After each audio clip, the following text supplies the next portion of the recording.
Quinta meditação: a obediência aos céus. Tema: onde não há obediência, não há virtude, disse Padre Pio. Onde não há virtude, não há bondade. Onde falta bondade, não há amor. Onde não há amor, Deus está ausente. Onde Deus está ausente, não há céu.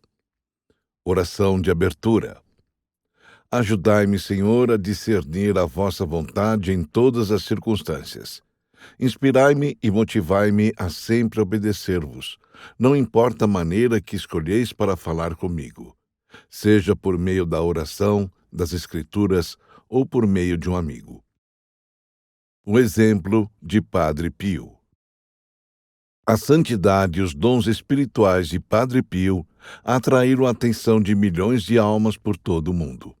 Contudo, ele e seus colegas, padres e monges, nunca permitiram que o seu mosteiro se tornasse um santuário para os milhares de peregrinos que viajavam por San Giovanni Rotondo. Junto de seus irmãos, o santo seguia diariamente as prescrições comuns à rotina religiosa. Em todos os assuntos obedecia a seus superiores. Com efeito, mesmo quando a obediência era-lhe motivo de grande dor pessoal, Padre Pio obedecia. Por um período de 2 anos, na década de 1930, a Igreja o proibiu de realizar todas as suas funções de padre, exceto rezar a missa em privado. Padre Pio chamou este período difícil, que foi de junho de 1931 a julho de 1933, de sua prisão. Mas não hesitou em obedecer. Durante a sua prisão, não reclamou da injustiça, das restrições que lhe foram impostas, não procurou se vingar, nem rebelou-se indo contra o decreto do Papa. Em vez disso, aceitou humildemente tudo como sendo a vontade de Deus. Padre Pio elevava os seus sofrimentos a Jesus como expiação por todos os pecados do mundo e pelas almas no purgatório. Padre Pio não descobriu o motivo que fizera o Vaticano estabelecer o edito até o dia 14 de julho de 1933, quando ele foi retirado. Foi quando oficiais do Vaticano disseram a seus superiores no mosteiro que o decreto havia sido baseado em acusações falsas levadas ao Papa Pio XI por alguns prelados de renome. Recusando-se a fazer concessões no campo da obediência, Padre Pio demonstrou autêntica humildade. Durante o banimento de 2 anos, o santo não podia, por exemplo, receber visitantes. Meses depois do estabelecimento do decreto, um médico de Chicago decidiu viajar à Itália no intuito de estudar os seus estigmas. Passou 10 dias no navio rumo à Itália, seguidos de uma viagem de 30 horas de trem até San Giovanni. Quando chegou ao mosteiro e pediu para ver Padre Pio, os monges disseram-lhe que ele estava proibido de receber visitantes. O médico insistiu, de modo que os monges foram ter com Padre Pio e pediram-lhe que enviasse uma mensagem pessoal ao doutor. Retornaram com a seguinte mensagem: lamento que você tenha feito uma viagem tão longa em vão, mas sei que entenderá que um monge tem de obedecer. De acordo com um dos biógrafos do santo, esta resposta impressionou o médico americano de maneira mais profunda do que qualquer exame dos estigmas o teria feito. Como Pio bem o sabia, a obediência não raro requer autossacrifício, coragem e generosidade. Da mesma forma que Jesus tomou a sua cruz, também nós devemos todos os dias tomar as nossas cruzes e segui-lo. Da mesma forma que Jesus aceitou as suas angústias e o seu sofrimento em obediência ao Pai, também nós podemos fazê-lo, mesmo nos menores agravamentos e nas mínimas frustrações que deparamos todos os dias, tal como quando o motorista rude corta-nos à frente na estrada, ou quando as crianças esquecem de tirar os sapatos sujos antes de entrar em casa. Recomendava Padre Pio. Faça um esforço especial na prática da doçura e da submissão à vontade de Deus, não apenas quando se tratar de questões extraordinárias, mas também em pequenos eventos do dia a dia. E se acontecer de você falhar de alguma forma, humilhe-se, faça uma nova resolução, levante-se e continue. A obediência de Padre Pio a Deus foi posta a uma severa prova em 1918, meses antes dele receber os estigmas visíveis.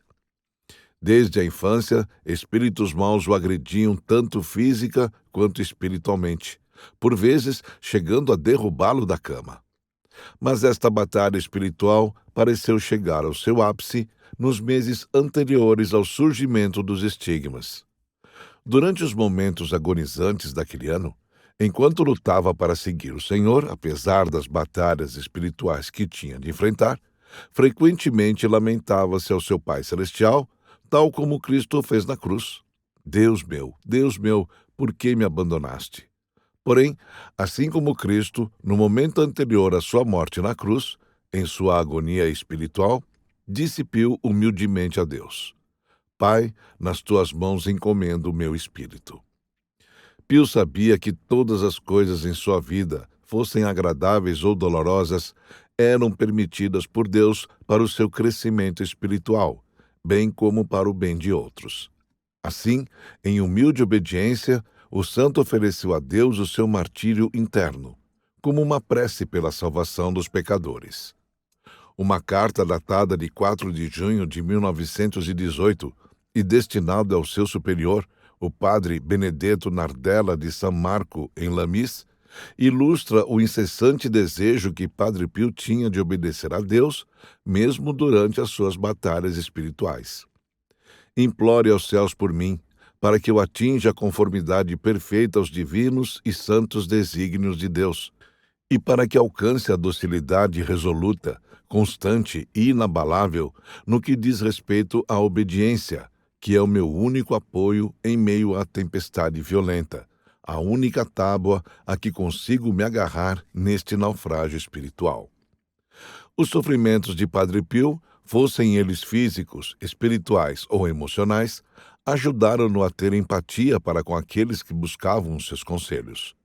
Um exemplo disso é a resposta que escreveu à queixa de uma de suas seguidoras, a qual disse que, por vezes, obedecer significava sofrimento. Você deve continuar a obedecer apesar do seu conflito interior. A obediência de Jesus no jardim e na cruz foi marcada por conflitos imensos, e ele não teve alívio algum. Mas obedeceu, e a sua obediência foi excelsa e ainda mais bela porque dolorosa. A sua alma, portanto, jamais foi tão aceitável a Deus quanto agora, que você está obedecendo mesmo em meio à aridez. Milhares de pessoas, incluindo muitas que o conheciam pessoalmente, acreditavam que a virtude que melhor caracterizava Padre Pio era a sua heróica e humilde obediência. Quase 10 anos após sua morte, escreveu o padre Alberto d'Appolito, um amigo devoto. Em idade avançada, relembrando a sua juventude, rezava Pio: ouvi a voz que dizia para seguir-vos, ó verdadeiro e bondoso Deus. Eu quis obedecer-vos, e sempre quis obedecer-vos. Vós me chamastes à vida religiosa, e eu obedeci. Vós me fizestes companheiro no sofrimento de Jesus, e eu obedeci. O Papa João Paulo II também ressaltou a virtude da obediência de Padre Pio, observando que ele fornece um testemunho de fidelidade extraordinária. Em 3 de maio de 1999, no dia seguinte à beatificação de Pio, disse o Papa: o seu nome de batismo era Francesco, do qual era um precioso seguidor, isto é, de São Francisco de Assis. Na pobreza, na castidade e na obediência, desde quando entrou no mosteiro. Praticou a regra capuchinha em todo o seu rigor, abraçando com generosidade a vida de penitência. Não encontrava gratificação na dor, mas a escolheu como meio de expiação e de purificação. Como poverelo de Assis, almejava a conformidade com Jesus Cristo, desejando apenas amar e sofrer, de modo a auxiliar o Senhor na exaustiva e exigente obra da salvação. Numa obediência firme, constante e de ferro, Pio encontrou a mais alta expressão do seu amor incondicional por Deus e pela Igreja. Pausa. Reflita no exemplo da obediência inquestionável de Padre Pio. O que esse exemplo significa para a sua vida? Palavras de Padre Pio. Certo dia, uma mulher disse-lhe: Sinto vergonha em dizê-lo, mas creio que amo o Senhor mais do que a Deus. Muito bem, disse Pio. Então você vai fazer o que lhe direi. Quero que vá até a vila mais próxima e roube por mim. Chocada, respondeu a mulher: O que está dizendo, Padre Pio? O senhor sabe que não posso fazer isso. Com veemência continuou Pio: Sei o que estou dizendo. Vá até a vila e roube por mim. Respondeu a mulher: Não, não, padre. Não quero roubar. É errado roubar. Após repetir a ordem pela terceira vez e a mulher continuar a insistir que roubar é errado, Pio sorriu e disse: Não vê? Quando eu mandei você fazer algo contrário à lei de Deus, você recusou a me obedecer. Portanto, ama a Deus mais do que a mim. E completou: Você me ama porque eu a conduzo a Deus. Se eu não a conduzisse a Deus, você não me amaria mais. Reflexão. Por que precisamos valorizar a obediência a Deus? A obediência não tira a nossa liberdade pessoal? Pelo contrário, a obediência a Deus, na verdade, nos liberta para amá-lo mais profundamente.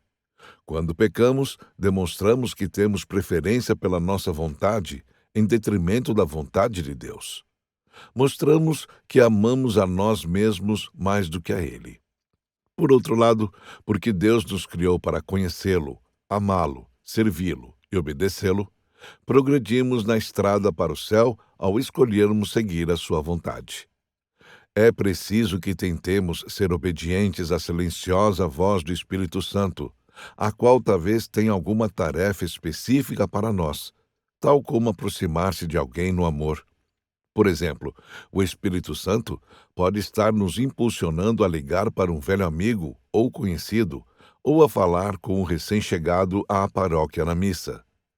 Quando somos obedientes ao chamado de Deus, mesmo quando para isso precisamos sair de nossa zona de conforto, permitimos que Ele nos use para expandir o seu reino na terra. Quão disposto você está a obedecer a Deus, mesmo quando Ele fala com você através de pessoas comuns na sua vida, tais como ou a, seu ou sua, esposo ou esposa, os seus pais, o seu padre ou o seu diretor espiritual? Que obstáculos você encontra em si mesmo quando busca ser obediente ao chamado de Deus na sua vida? Sempre que lutar contra problemas pessoais no que diz respeito à obediência, lembre-se de versículos pertinentes da Escritura e permita que, através deles, o Espírito Santo ilumine-o e encoraje-o e